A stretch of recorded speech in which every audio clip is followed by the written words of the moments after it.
თვეში ერთხელ გამოიცემა და ეს გაზეთი არ გავრცელდება მხოლოდ ჩვენთან ქალაქში, ეს წავა მინიმუმ 10 სოფელში, ჩვენი პროექტის მონაწილეები ამაში დაგვეხმარებიან და ხმა ქართველი ქალისა იქნება გაგონებული იმ მოწყვლად ჯგუფში, რომლებსაც დღეს მართლა ჯერათ რომ ქვეყანაში ომი არ არის და მშვიდობა. შევიკრიბეთ მედიის წარმომადგენლები ჟურნალისტიკის დღესთან დაკავშირებით, ვისაუბრეთ იმ გამოწვევებზე, რის წინაშეც დღეს ამ ქვეყანაში გავართ, ამ სფეროს მედიის წარმომადგენლები და სამწუხაროდ არის ის, რომ დღეს მედია გახდა ბრძოლის ველი, ან ჩვენი სამუშაო სივრცე გახდა ბრძოლის ველი, როდესაც უშუალოდ უკვე სიტყვის თავისუფლებაზე აღარ არის საქმე, ფიზიკურ უსაფრთხოებაზე, ან ადამიანების თვითონ ჟურნალისტების, ოპერატორების უსაფრთხოებაზე არის საქმე მისული და ხედავთ იმას, რომ სამწუხაროდ ჩვენს ქვეყანაში შესაძლებელია ხარზე ჩვენ სამუშაო არეალი თითქმის დაგვიხურონ, მოიგონ კანონები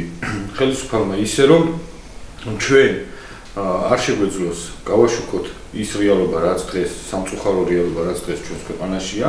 მედიაზე მოდის ძალიან დიდი წნეხი და ეს ადამიანები უძლებენ, გმირულად მუშაობენ ისევ და აგრძელებენ იმას, რომ თითოეული ადამიანის ხმა მიიტანონ იქამდე, სადამდე საჭირო, ადვოკატირება გაუწიონ მათი პრობლემების მოგვარებას და ასე შემდეგ.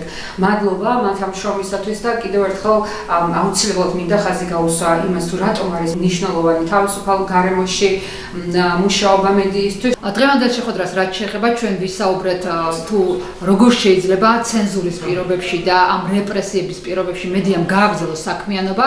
მოწვეულ სტუმრებს ჩვენ წარუდგინეთ ჩვენი ხედვა, ეს ეხება ხელოვნური ინტელექტის გამოყენებას და ამ ინსტრუმენტების დანერგვას მედიის საქმიანობაში. Ფიქრობთ, რომ თუ კი ჩვენ ამ თანამედროვე ტექნოლოგიებს ფეხს ავუწყობთ და მოგეხსენებათ, რომ ყოველდღიურად ვითარდება ახალი ტექნოლოგიები, გონია რომ აი ამ თანამედროვე გამოწვევებზე უკვე ეს რეპრესიები და ცენზურა გავლენას ვეღარ მოახდენს. უამრავი კორუფციის ფაქტია, უამრავი ჰიბრიდული საფრთხეა.